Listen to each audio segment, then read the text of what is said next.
Faith here with your welcome toast. It was Nora Ephron who said, "Nobody really likes capers, no matter what you do with them. Some people pretend to like capers, but the truth is that any dish that tastes good with capers in it tastes even better with capers not in it."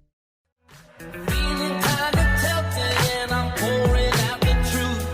Spitting out these tacos 'cause now all I want is you. I'm saying, come over here, sit next to me.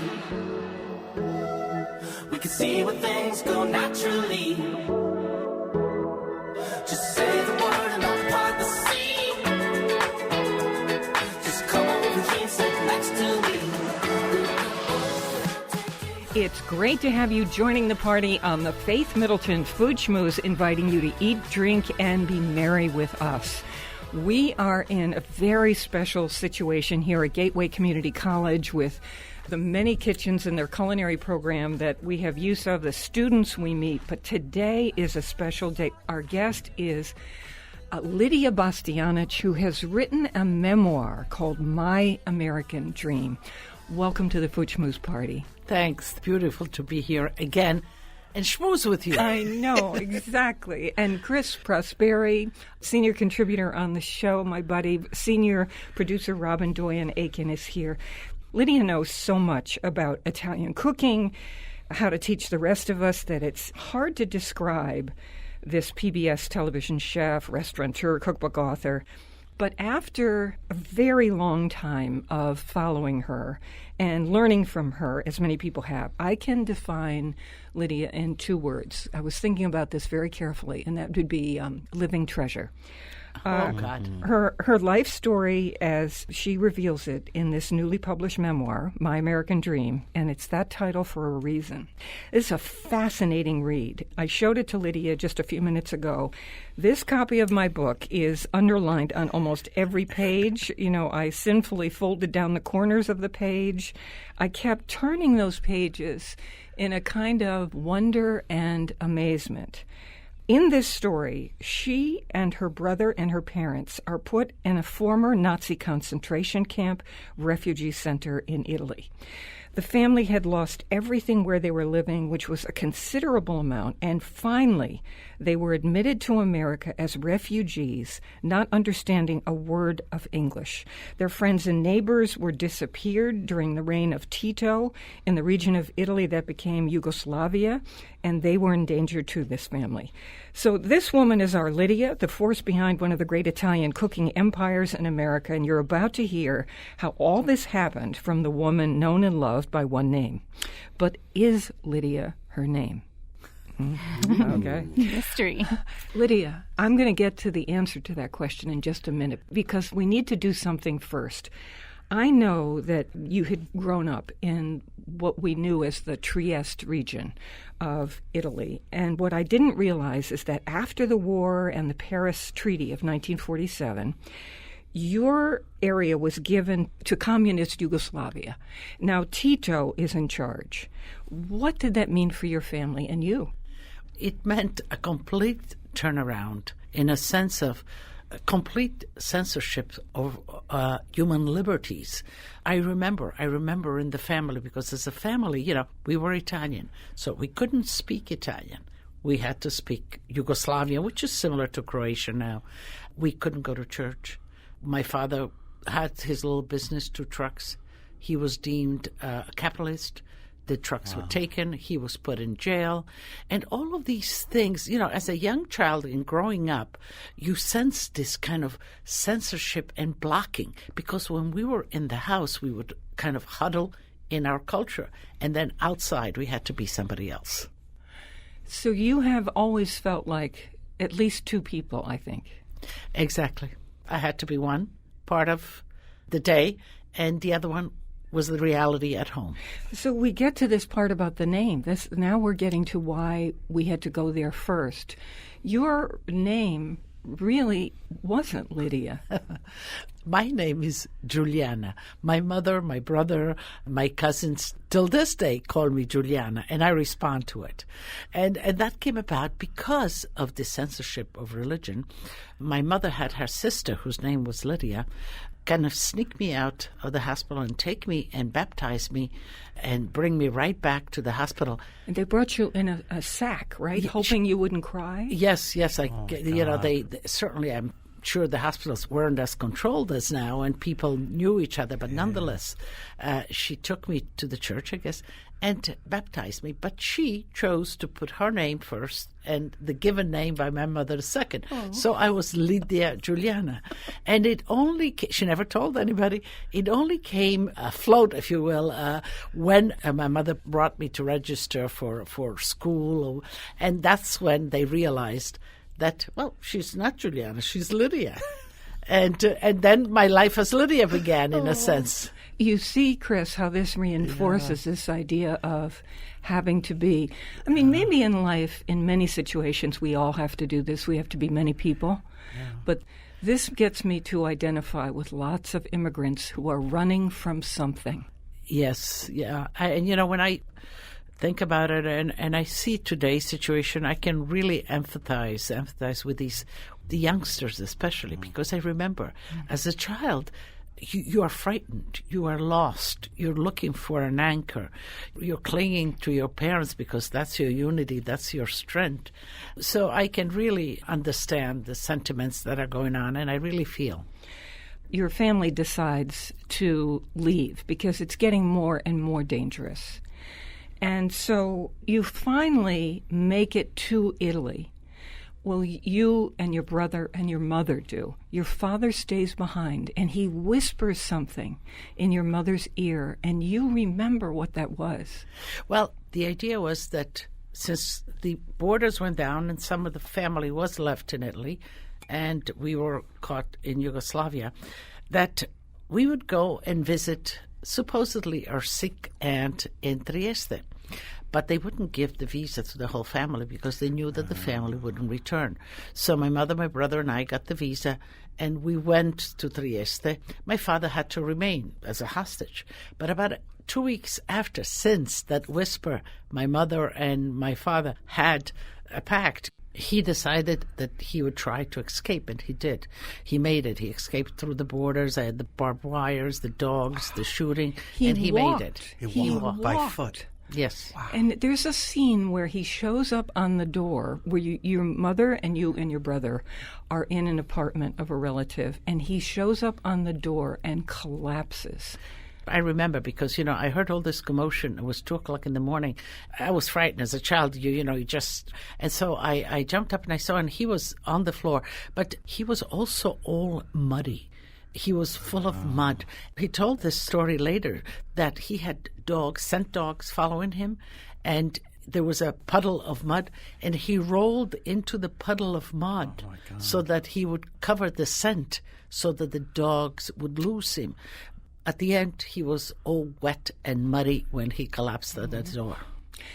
Before you left for Italy, and you think, as I'm reading your memoir and just astonished, as I said, with every page turn, I think, oh, finally, they're going to head to the ideal place, because your childhood, before Tito came into power and this whole totalitarian regime, your life was really idyllic. It was, and it was also, it extended into part of that communist kind of situation because, my mother was an elementary school teacher, but she put my brother and myself in Grandma's hands. She took us away from the city and the watchful eye of the secret police. And that, for me, was, I think, where my essence for food and love for food was born. Grandma, she raised the food for the whole family because food was scarce.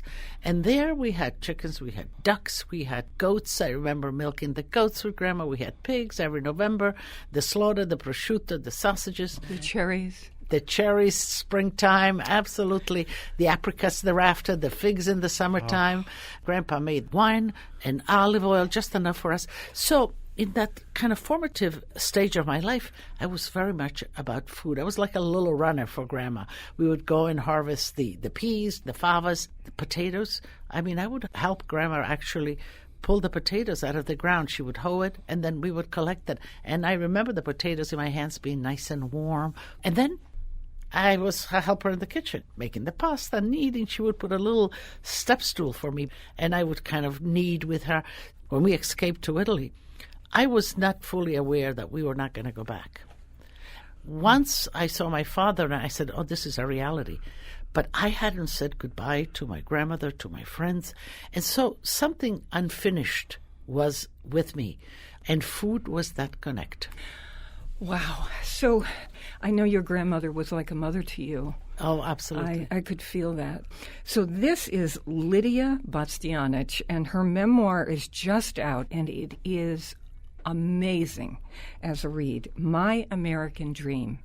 And it takes you through the beginning all the way up to what I call the empire, the Bastianich empire now in the food world. But it's just astounding that this lovely, incredibly talented person we see on TV has this history. It's just amazing.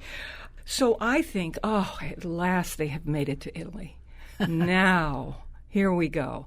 And what happens, this is where you'll see all the underlinings in the book and stars and exclamation points.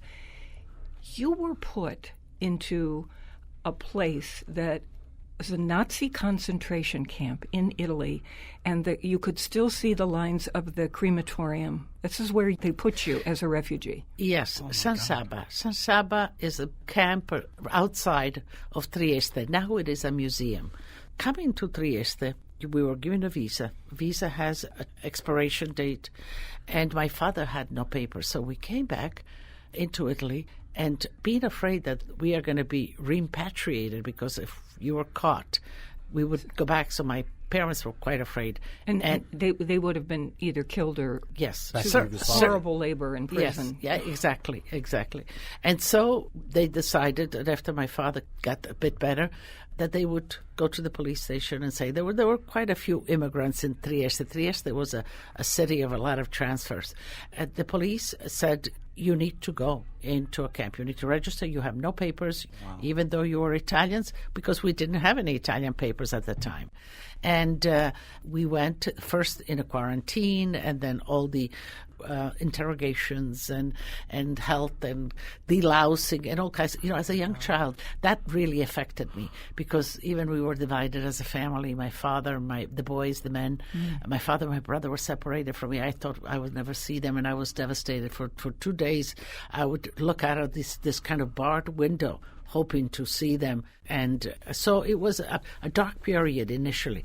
And then softly, they gave us this space. They had a whole floor where families were. There was a floor for single women, and there was a floor for single men.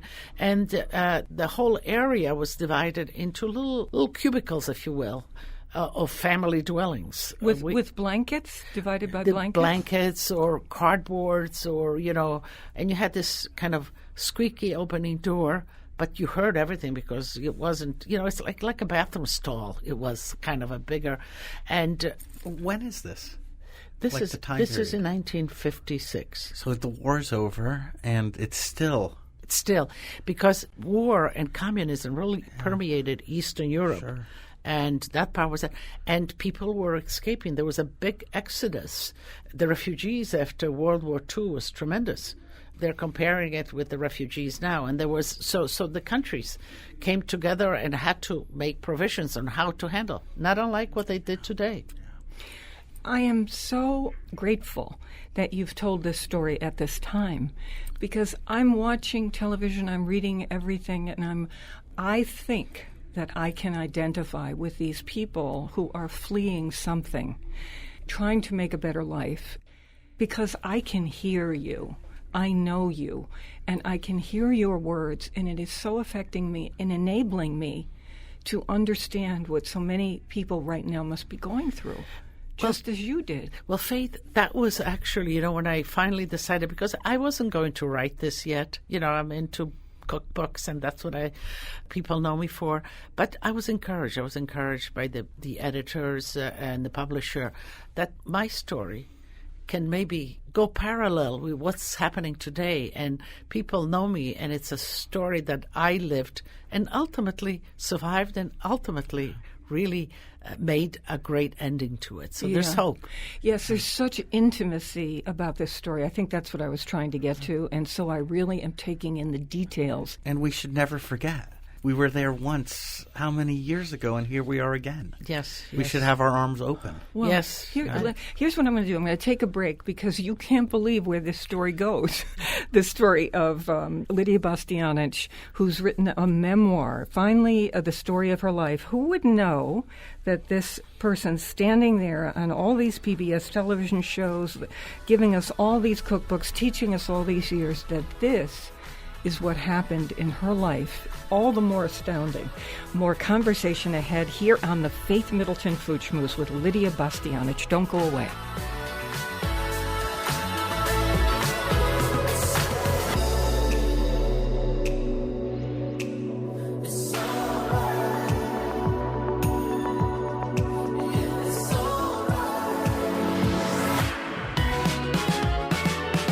Come over here, sit next to me. We can see where things go naturally. Just say the word and I'll part the scene. Just come over here and sit next to me.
I'm Faith Middleton. I'm with my treasured food buddy, Chris Pressberry, chef and co-owner of Metro Beast Restaurant in Simsbury, Connecticut. And I would say now, a lot of people must feel this if they've read this book, with my treasured friend, Lidia Bastianich. It's the most amazing, most beautiful, affecting memoir. Thank you so much for writing it.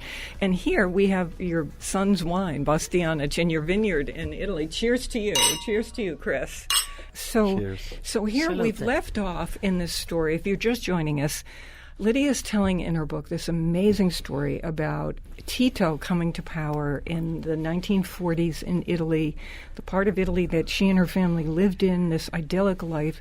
Is just given in the Paris Treaty to Yugoslavia, communist, and they decide that anyone who isn't communist is bad, and people are being disappeared and murdered, and it's just an astonishing story. So they escape. When they get to Italy, the family, they're put into a concentration camp in Italy, San Saba, which was a former Nazi concentration camp and crematorium. To my amazement, you were there for 2 years. Yes. Oh, my God. Because where are we going to go? We could have reclaimed our Italian citizenship, but we still would have had to stay in the camp until they cleared all the papers and get us out. My parents decided, Italy in the aftermath was destroyed, no jobs. Italians were fleeing and immigrating. And so my parents said, let's stay here. Let's stay in the camp. Let's await. Hopefully soon we will get a chance to go to a free country. And the countries that were accepting at that time were Canada, Australia, America, Belgium, and also South America. I guess wherever they needed workers. You could have had a show, Mi Amiga. So you had no idea, or your family had no idea? No. You asked for an application, and the first choice for my parents, for us, was America, of course. And you wait for the response of who we'll accept you. Belgium, I think, responded first, but my mother didn't want to go to Belgium because they were taking immigrants there because they had the mines. And there was a big accident. A lot of people died in the mine in those times. And so my mother said, no, we waited this long. Let's wait a little longer. And then ultimately, Dwight Eisenhower was the president. That was 1958. Wow. And he opened immigration for communist fleeing refugees, of which we were. We hear that refugees today get interviewed and have to go through quite a lengthy process, but that doesn't really mean anything to me. When I read how they interrogated you, the Americans interrogated you to find out if they thought that everything was right with you physically, that you would fit into society, that you had a good chance of making it. And also politically, that I guess my parents didn't have an underlying communist spies or something. So that we were vetted thoroughly, health-wise also. And when we were deemed clean politically and physically and whatever, we finally were allowed to come in. So imagine this family on a plane flying to America and the wondrousness of that, especially for you and your brother, but not to mention your parents. But then there's a scene in your book, it's called My American Dream, where they set you up on that very first day. Now, they come to New York City. Okay. Can you imagine that? A look from this little place coming into New York City and thinking, what in the world? And they put you in Midtown Manhattan in a hotel called the Walcott? Yes. It was amazing. So we had nobody in America. It's not that we had family waiting. So the Catholic Relief Services and the Catholic Charities and the Red Cross were responsible for bringing us here, paying our trip. But there was about 50 family. I remember they came with a yellow bus. At that time, they didn't realize, but it was a school bus. They drove us into Manhattan. So from JFK, as you go towards Manhattan, I still see the side, this profile of Manhattan. Sure. All of these big buildings like needles. It was like the postcards that we used to look. And my brother and I just couldn't detach ourselves from the window. And ultimately, we come in the middle of it. It was just extraordinary. The energy, the happiness. But you don't speak a word of English. No. Not one of you. None and of your us. Entire family. Yes. When you finally leave that hotel, I'm reading where you kept trying to give the money back to the Catholic Charities, where they would loan them some money every time. You thought it was a loan. But yes. It was to help you get settled. Yes. The next day, right away, we went to visit the social worker. They told us it was right around the corner. She spoke Italian and explained to my mother and my father what the procedure would be. Us kids were always in tow, so we were kind of half listening to what they say, half looking all around what's happening. And at the end of the conversation, I think she gave my mother $16 or $18 for the week. And she says, you eat your food, feed the children. And so she pointed out some things where we could eat. But my mother, for the whole first week, she saw this money and she says, oh, my God, I'm not working. When am I going to return it? Not to mention, how much is it? She has no way of knowing how much money that is in her hand. No, but we had milk, Wonder Bread, and bananas. That was our menu for the whole week. That's what she bought. Yeah. We loved it. The bananas were something new to us, and of course milk. But she felt we had the basis nutritional necessities, and she didn't spend much. So the next week when we came to the social worker, and my mother pulled out the money that was left over. Oh, I have plenty of money. I don't need any for next week. And she says, my God, did you feed these children? And she said, well, I don't have a job. How am I going to return this? We ate. She says, no, you don't understand. We want to feed you. You will have an opportunity to find work and to be good Americans and to appreciate all of this. Then about 4 years after that, we went to visit. You would go once a year. And my mother took with her her little bank book.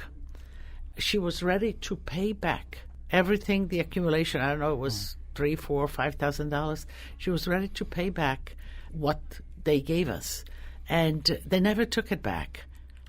I can't explain how does one, unless you experience it, really understand the goodness of people.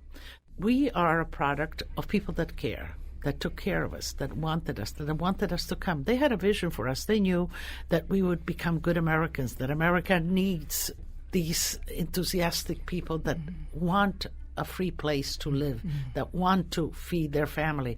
And when they finally found us a little apartment in New Jersey, people came from the Italian community, from the Catholic community. They brought in chairs, they brought in beds, they brought in towels. They filled our cupboards with food. In my heart still, the gratitude that how people really cared. My response to that was, this is my country. I want to be here. I want to become American as soon as possible. And when I was 18, because that's when you were allowed, at 18, I applied for citizenship and I became a citizen at 18. Mm-hmm. I wanted to make sure that I'm not leaving here, that finally I have a country. Mm-hmm.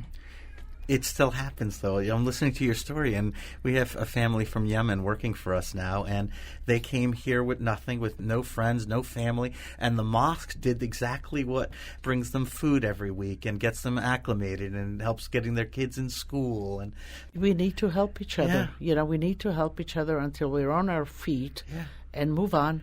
And then, in turn, we help others as we go on, and I think that's one of my greatest pleasures now. Yeah. Your father, before we get to you getting one of your first jobs at the bakery across the street, because it's a really interesting story, but your father, he never quite adjusted to life here. He missed. He didn't. My father, I guess, was at an age, he was 10 years older than my mother, and he was in his late 40s, early 50s, and I guess he felt they took everything away from him. He was depressed. He was very nostalgic. He didn't learn the language as quickly. He never really learned it well. He kind of dealt very hard with being away. It's interesting because your mother could still do so many of the things that she did in Italy/Yugoslavia. Your father, he couldn't assume what he had there. That whole process took the essence of really being strong and wanting. He was somewhat empty at times. Yeah, absolutely. She, being a mother, seeing us to school, working, somehow she got acclimated much faster. It took him a long time, and I don't think he ever really did. My American Dream is the name of Lidia Bastianich's memoir. It's just come out, and it's really extraordinary. We're at Gateway Community College in our studios here. It's a great place to be interviewing you because I know you believe in community colleges and in universities. You've seen there's a big culinary program here, and that's what we love so much, to see these kids trying. Absolutely. And, I think that education and given a chance, these kids are going to make their life, and they're going to be all that much better for all of America. Yeah. So you get this job in your teens. This over at the bakery across the street, this Mr. Walken owns it. He doesn't really ask you too many questions about your age, you say, and you weren't really quite old enough to be working. But he gives you a job, and you get to know his son who's on your shift, and on it goes. And then as the story goes on, what do we find out? Well, I was 14, but I was a big girl. 16, I lied, and they took me on. He was a German immigrant, but settled. He had all three boys working there. There was three brothers, and of course, Christopher. Christopher Walken. We're still friends. He comes over the house,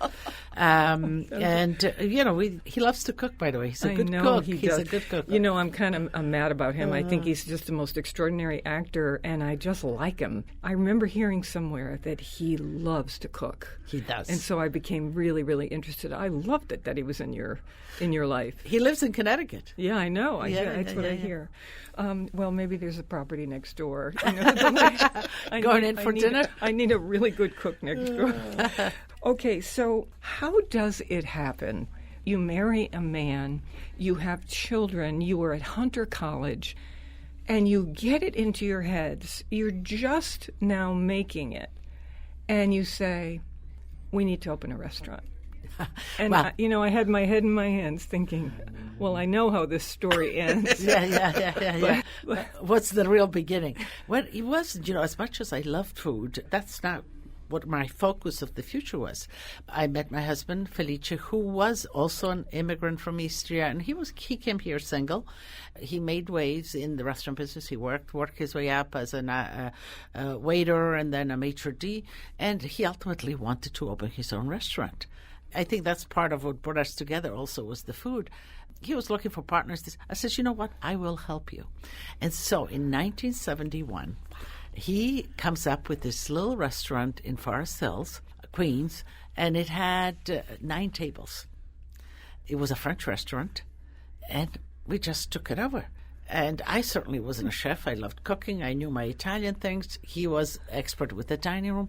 We hired a chef, an Italian-American chef. And, I realized, well, I better get some training. I went in the kitchen and became the sous chef. Wow. And for 10 years, which we had the restaurant, I worked alongside this Italian-American chef. And that's where I learned all the Italian-American food and hence, the books. What did you think at that time? Because this wasn't, if you go to Italy, this isn't the real, this was what Italian-American food came to be as all kinds of, Chinese-American and because these are the ingredients you could get. Exactly. So it was very different. It was not a food that we ate at home. It had the Italian undertones, but it was different.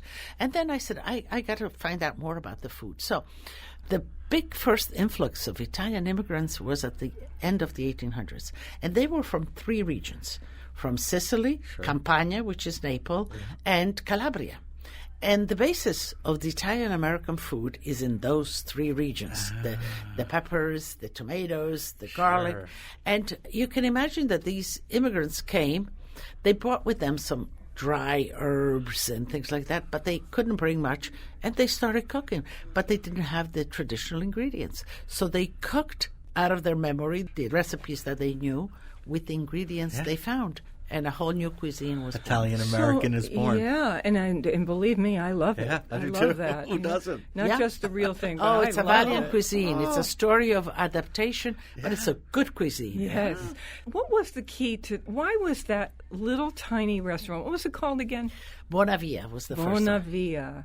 Chris is grew up I'm in from Forest Forest Hills. Hills. I don't know where it is. 67th Road, right on Queens Boulevard. Oh, my gosh. So I know exactly where it is or where it was. So what was the key to the success of this little tiny place you two opened, do you think? I think there was just the genuine philosophy of making it feel just like our home, an extension of our home. Good food, abundant food. Did you give the free Prosecco then when you would say, hey, come have a glass of Prosecco on us? We did a lot of different tastings, Then I got cooking, and I cooked regional. We made polenta. We had friends hunters. They would bring venison. Sure. We cooked the sauce. And you could do that then. Oh, yeah, you could totally. serve. Yeah, those not anymore. But we would bring they would order their meal, and next to them a little plate of polenta and venison, and we wouldn't charge them. Say, just taste this, you'll like this. And we did a lot of those things because we were anxious for the people to really get to know us and to know, the Italian food or where we come from, in a sense. And maybe all of that was just this kind of openness to hospitality, to having our customers and feed them. And so there were lines, Chris Prosperi, on the sidewalk to get into this place, and that just kept going. And then, of course, in the book, there's the point where they decide they're going to open another one. Wow. And I'm saying, no, you're a big hit, just as it is. Well, it was tiny. It was tiny, and we enlarged it a little bit. And I guess, that's when the energy of accomplishment, of business, and so on, the opportunity is there. And we took it. And in 1980, we sold both of those restaurants, and we opened Lidia in 1981 on 58th Street. And you know what? Yes. Wait till you hear this, because this is the restaurant that almost broke them. Yes. They almost went down. Whoa. Oh, yeah. A hair's breadth from that. We love the local, and we hope you will support your local food growers and food makers. We'll be right back with Lidia Bastianich, our special guest.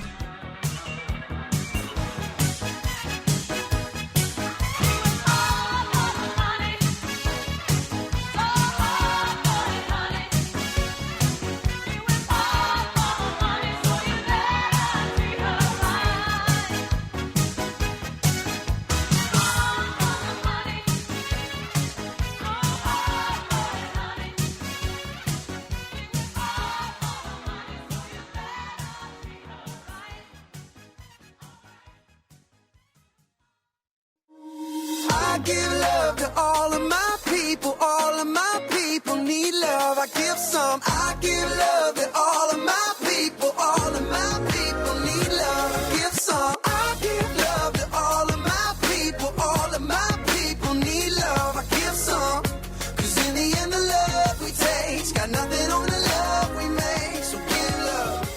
I'm Faith Middleton, and this is the Food Schmooze Party, offering the richness of life, and coming to you in Connecticut, Rhode Island, Massachusetts, and New York, including Westchester County, the East End of Long Island, the Hamptons, of course.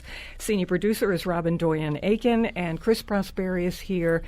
Our guest is Lidia Bastianich for the full hour because she has written the most amazing memoir. It is called My American Dream. You just cannot believe the things that happened to this person you see all these years teaching you. It's an astonishing story, and the story of many, many immigrants, I think, although this is an original. Before I get to this part of how for Lidia, the first really big kind of fancy place that you open, how it really almost broke you. In telling this story, I know your family members have heard you tell stories. You love to grab the kids and get them in bed, and they'd say, tell me stories. When you were writing this book, is there anything that you told your kids? Did they say, I didn't know that? Many things along the way. My grandchildren, I have to share this with you, Faith. My grandchildren's age is from 15 to 21. And we were all together for Easter. I sent them the galley about 3 weeks before, and I said, this is your story. I want you to read it, and when we're together for Easter, we will discuss it. Wow. That's when a lot of the little questions that they had came out, and they were amazed. They were amazed. They didn't know that the regimes. Grandma, you lived through that. Grandpa was in prison, and all of these things. There's a lot of things, sometimes kids don't take in, but as they reach a certain age, then they realize. Did you have to revise anything? Did anyone say, I did not do that? Well, let me tell you, this was really a close collaboration of this book. My daughter, Tanya, who is wonderful, she's an art historian, but she's a great researcher and all that. And then I had help in writing it also. Lisa Pulitzer was actually her name. And the two of them kind of set up a map for me, a chronological map of my life. And then I filled it in with all the emotions and my stories. But in doing that, my mother, who's 97, she still lives with me. Wow. She's part of it. Every time I had my doubts, sit down, Grandma, what happened here? What happened here? My brother, Franco, back and forth. My cousins, I went back and forth. I just wanted to make so sure. Because sometimes memories, especially if you have a strong emotional memories, can take you maybe astray. We were very conscious about being on the truthful target or the path. So for Lidia is the first, I wouldn't say real restaurant because I love these little ones that you start with. I just think, oh, what a dream. But then this is the first. We're talking professional. Now you've got to compete with other people, not only in the country, but maybe the rest of the world. This is going to be a big deal. And you, for all the reasons that happen, cost overruns, the foundation's not right, on and on and on. You almost go under. You're borrowing on the house. Everyone's a wreck. People fall into depression. I mean, it's a terrible, terrible thing. And then it opens. And, I'm holding my breath. Even though I know how this ends, I'm kind of holding my breath to see, does something bad happen here that I don't know about? What was the key to it really taking off? Was it the New York Times review or your whole family pitched in? Everybody. Your father was refinishing chairs. Wow. We had no resources left. It was almost back to square one as immigrants. I said, okay, you almost ran out of food. And, sometimes you think, oh, my God, did I want too much? Should I stop at someplace? There was no food. Actually, we would cook for the workers so that they would work extra hours. My husband worked in the city in the restaurant, so that was his dream. He wanted to come back to the customers that he remembered, and they said, oh, Felice, you got to come back to the city and whatever. And that was the restaurant that I became the chef. So, I had a lot at stake. Wow, yeah. And that was the restaurant where I decided, okay, if I'm going to be the chef, I'm going to cook the food that I eat at home, the regional Italian cuisine of all the 20 regions of Italy. But there was a lot of unknowns. The building was an old brownstone. You need a cellar. Every restaurant needs a cellar to work, to store. Yeah. And the underpinning was crumbling. The house was about to fall down. So this was major investments that we had to make that we didn't plan on. And when was this? Because it went well over $1 million by the time you haven't even opened the door yet. Exactly. This was in 1980. We finally opened in April 81. Wow. Yeah. I hope, you might not be interested in cooking and you listen to the show for the party atmosphere or whatever, but let me tell you that this person, Lidia Bastianich, and her family are just revered in the food and wine world. They have restaurants everywhere now in Italy too, and it's just, a vineyard. And Joe Bastianich, your son, is an extraordinary, one of the world's great wine people, and Tanya has done one of my favorite books about art and breast cancer. I mean, it's just the most amazing family. So here's my question for you.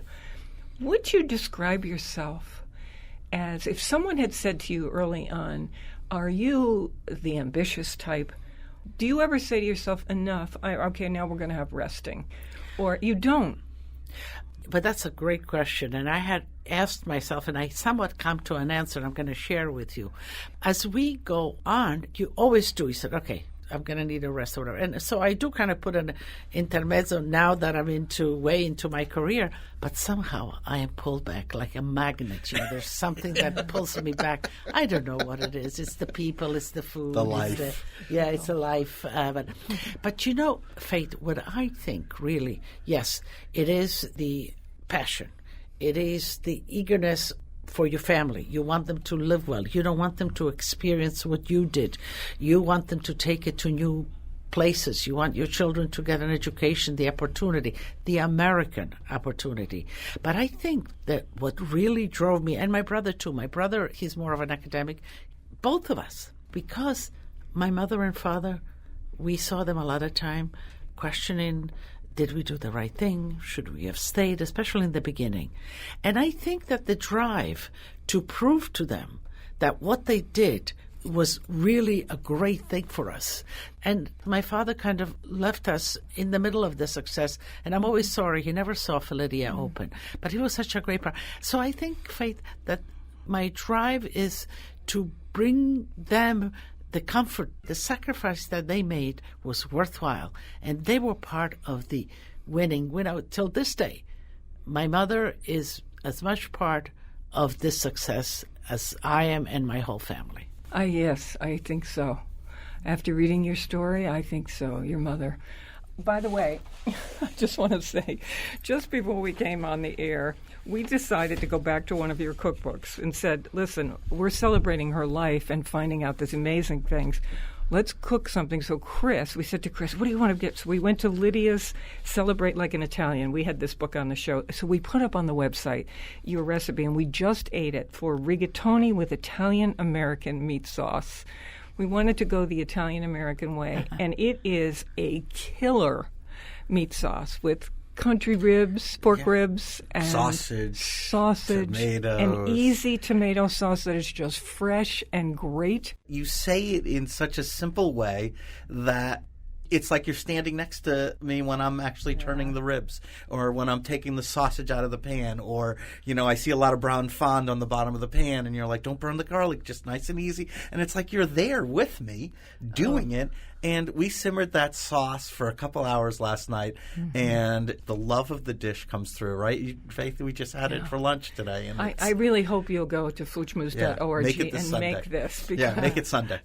I'm so delighted to hear everything that you had to say. First of all, honored that you tried my recipes.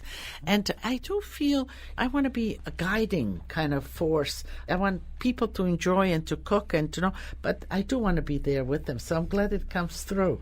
And this recipe is a great recipe because it's a one-pot recipe. And you have the pasta first, the dressing for the pasta.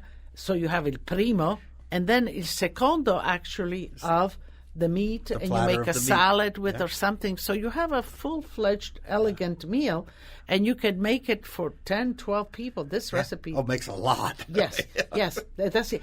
But the other way, you can save it. Save some meat in the sauce, put it in the freezer, and you can have 4 subsequent meals. Yes. So this recipe has wine in it. How typical is that in Italy, to make a red sauce with wine? Wine or some sort of acidity in cooking is typical, because it kind of deglazes, it brings the acidity. In Italy, they would do this too? Yeah. I mean, in Italy, you cook with what the reality is. So you drink while you cook. And then, a little just bit of... splash it in there. Yeah, exactly. Get it off the bottom, I get right? the question a lot of the time, Lydia, what wine should I cook for? I says, the one you drink, Yeah, while you're drinking, put it in. When I put the wine in, the one thing I noticed is it turned that sauce. That could have been the sauce.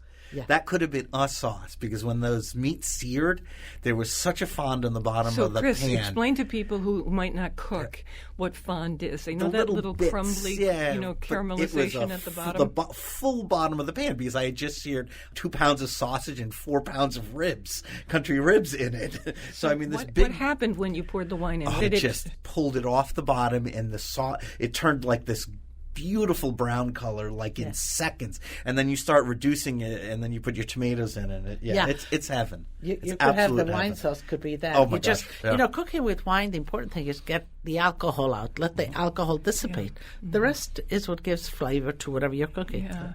Do you think cooking is your canvas? I mean, do you think of it if you could have been a painter and the canvas would have been right in front of you and you would keep making art?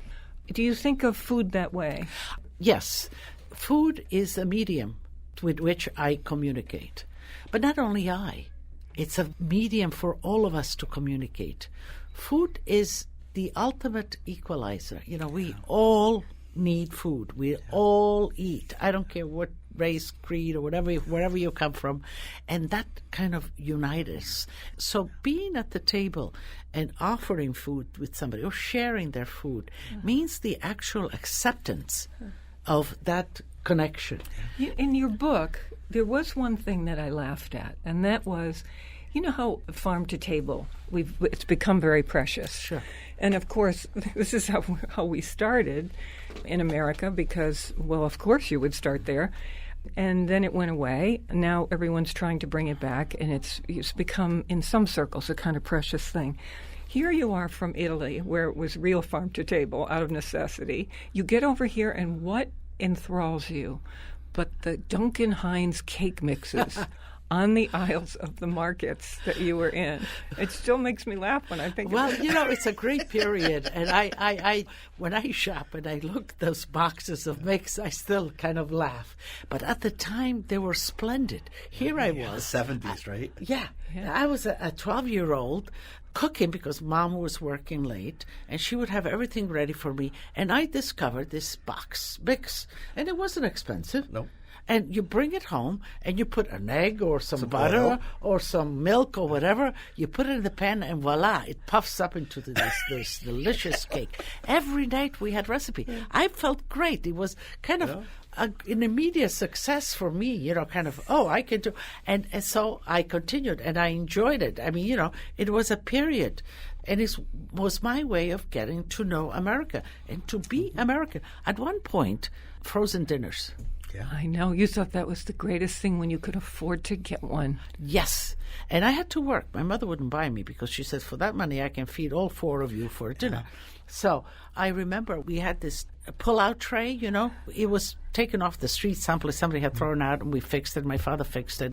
And I had this sort of TV tray. Oh. I bought myself this dinner, frozen dinner. Yeah. I reheated it in the oven. Yeah. I put myself in front of the television, and I ate with the tray. I ate a TV dinner, and I watched the show, and I says, I'm American. That kind of, as a kid, that made you American. I felt very part of it. Oh, my gosh. I just want to close by saying just one observation, that at the age you were at that time that you discovered the cake mix, is when girls typically, hormonally, things are going on, and girls start to what we call lose confidence because they're being flooded with hormones. Boys, the opposite. They become super confident.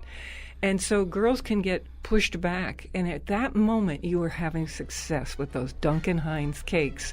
Next thing you know, you're in a bakery working. Exactly. I think this is a great story. It's an American story. It's my story. Thank you. And stick to it. That's what I would say. Thank you. Thank you so much. Lydia Bastianich, Chris Prosperi, Robin Doyen-Aiken, our senior producer. Thank you so much for listening. We're on Connecticut Public Radio Thursdays at 3 and Saturdays at noon. Weekdays, listen for my 60-second food schmoozes. Never eat more than you can lift. In New Haven, I'm Faith Middleton.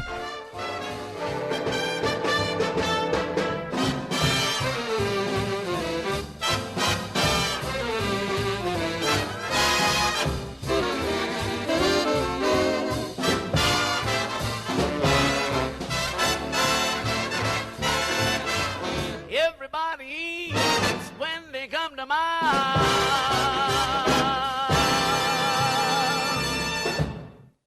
Hey, don't want the party to end? Well, neither do we. Talk with us anytime online at foodschmooze.org.